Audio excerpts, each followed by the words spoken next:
Eh, Tadi yang saya dengarkan dari penjelasan Buya tentang kedekatan kepada Allah, kebersamaan dengan Allah. Maka ada dua pertanyaan yang ingin saya ajukan. Yang pertama adalah perbedaan linguistik antara innallaha ma'ana dengan nahnu ma'allah. Barangkali ada gitu Buya. Kalau tidak ada, selesai kan gitu. Tapi kalau ada, bagaimana perbedaannya? Kemudian yang kedua, diulang lagi perbedaan. Innallaha ma'ana dengan apa tadi linguistik? nahnu ma'allah. Nahnu Ma'allah. Nahnu ma'allah. Nahnu ma'allah. Ya.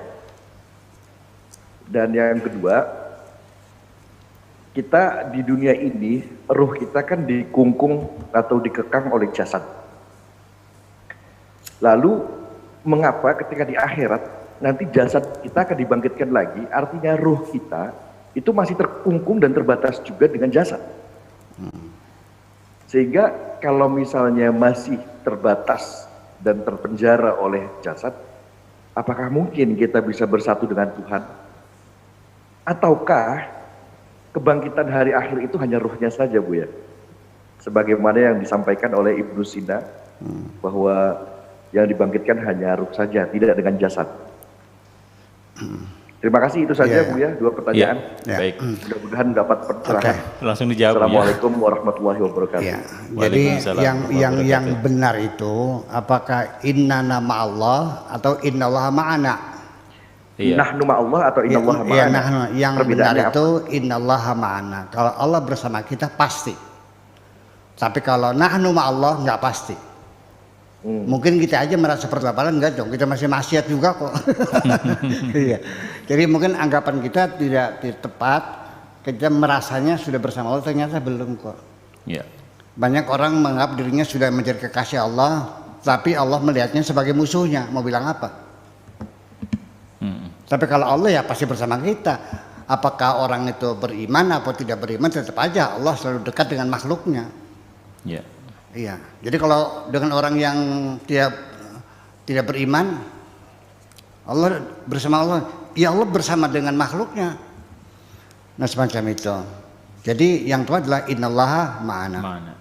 Innallaha, kalau kita pengen selalu bersama Allah, jelas Al-Quran dah, innallaha ma'as-sabirin. Innallaha yuhibbul mutawakkilin.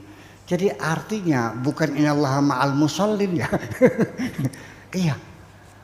Ya, jadi orang yang sabar itu selalu bersama Allah. Ya, jadi ada apa sih di kesabaran itu? Karena kesabaran ini kita berjuangnya ke dalam. Menindas kenyamanan kita. Ya, membantai nafsu-nafsu kita. Tetap bertahan.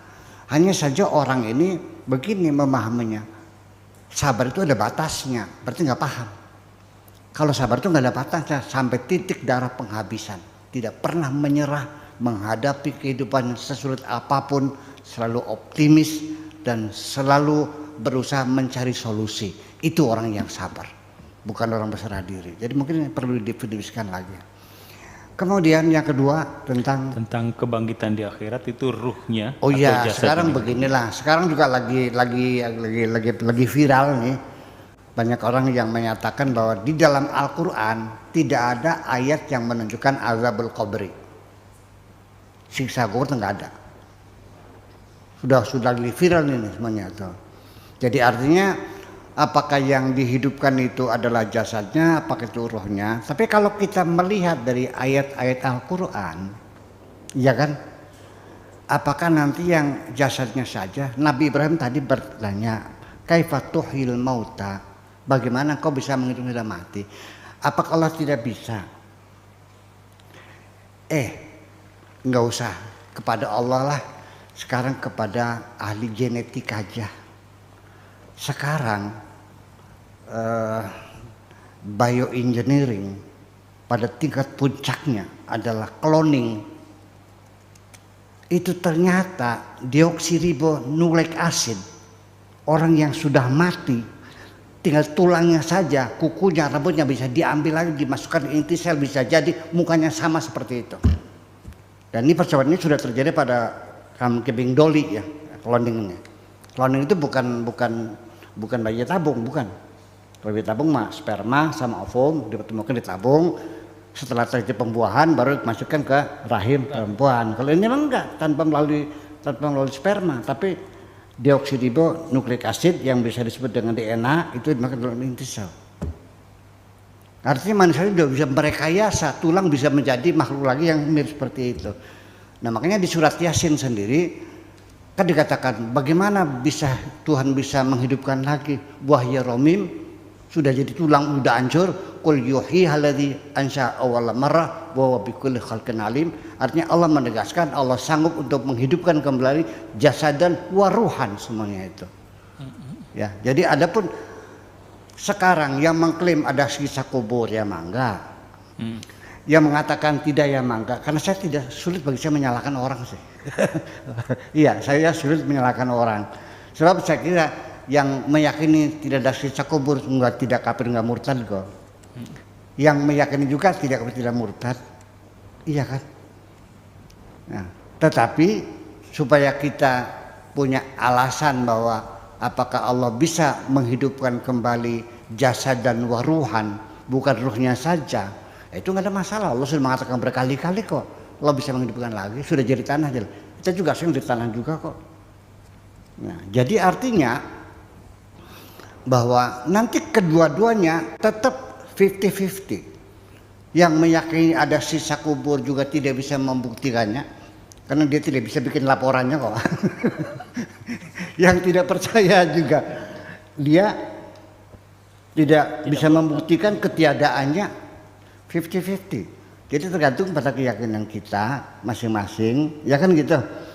Tetapi nanti andaikan iya tidak ada sisa kubur ya sudah alhamdulillah. Tapi kalau ternyata ada sisa kubur yang untukkan kita yang percaya. Mereka yang terjebak nantinya kan ternyata iya ada, mana yang ngerugiin? Yang tidak percaya. Yang percaya udah percaya aja lah kayak begitu. Bagaimana saya prosesnya Allah Maha Kuasa. Innama amru idza arada syai'an ay yaqula lahu kun fayakun. Allah tadi dulu menciptakan kita tadinya tidak ada, menjadi ada. Setelah ada kemudian tiada. Dari tiada yang tadinya pernah ada ya lebih mudah daripada yang tadinya tidak ada dong. Merehab mobil yang sudah rongsok ya kan gitu, dengan dadak sari besi lagi kan lebih lama lagi ya, saya lebih mudah. Jadi persoalannya kalaupun malah ada begini, bukan sekedar hanyut saja, ada yang anggapan satu sekte ya di agama bahwa nanti yang namanya siksa surga, neraka, siksa kubur itu tidak lebih seperti mimpi. Jadi siksa rohani saja gitu tuh, seperti mimpi. Bagi saya nggak ada urusan. Anda yakin seperti mimpi ya mangga. Anda disiksa jasadnya ya mangga, terserah. Anda yang disiksa rohnya saya silakan. Tapi saya mau bertanya, ketika Anda mimpi dikejar-kejar macan, capek nggak? Capek nggak mimpi dikejar macan? Berkeringat nggak? Lelah nggak? Ya sama aja kok, nggak ada urusan. Yang penting ya siksa. Apakah jasadan, apakah rohan? Tapi yang jelas mah bahwa kita ini kenapa kita merasa sakit? Karena otak kita masih sadar. Kalau kita sadar masih sakit nggak? Bius itu kan mematikan rasa kita. Sakit nggak? Enggak kan? Enggak. Terasanya nanti kalau kamu sudah sadar. Jadi pada akhirnya ya kalau kita ini yang disiksa rohani ya memang siksa sekalipun rohani, karena rohani itu kesadaran kita. Ya, jadi siksa jasad mah nggak ada artinya kok. Yang berat malah justru siksa rohani ini. Kita badan kita nggak sakit tapi hati kita sakit. Ya sakit sama aja kan gitu. Nah cuman orang Indonesia ini kan masih belum paham tentang psikologi, jadi kiranya kalau ada orang sakit dikiranya biasa-biasa aja, nggak ada obatnya, sampai gila akhirnya kan. Ya, paling telanjang makan tainya sendiri itu, telanjang bulat kok. Iya, karena dia ngerti kalau sakit jiwa itu bukan sakit ya, teluh, gandarwo, kuntilanak, apalagi Pocong. pocong wewe, kesurupan, kesambet, semacam. Ya udahlah, gimana? Ya itu sakit sekali. Ya, ya memang badan kita butuh. Tapi kalau sudah makan nggak lahap, tidur nggak lelap, ya kepala nyut-nyutan, kuping pating gerebek, melihat wajah orang menakutkan semuanya. Di mana enaknya? Ya, penyakit fobia saja, rasa takut saja itu mencekam. Rasa sedih, itu bibitnya penyakit itu dari takut dan sedih. Nanti dari takut itu munculnya adalah ragu-ragu, kegamangan, ya, hilangnya self confidence, mencurigai setiap orang, dan banyak sekali turunannya nih. Nanti dari kesedihan, kecemasan, murung, putus asa, itu banyak kali. Itu dua penyakit simbolnya adalah rasa takut dan kesedihan. Makanya orang yang sudah menjadi waliullah itu dijamin inna auliya Allah la khaufun alaihim walahum yahzanun. Kenapa khaufun pakai jumlah ismiyah tapi al-huzn pakai jumlah fi'liyah? Karena jumlah ismiyah ini adalah itsubut wa dawam. Tapi kalau al-fi'l lil huduts wa tajaddud. Apa bedanya? Kalau saya melihat pohon di rumah Pak Zidni, pohon mangga besar, udah mentok besarnya, saya akan mengatakan ra'aitu syajaratan aliyatan. Tapi kalau masih dalam pertumbuhannya, ra'aitu syajaratan ta'lu, jangan aliyah. Sebulan lagi tambah tinggi lagi. Bulan sana tambah tinggi lagi. Itu masih kalau masih dalam proses, itu namanya.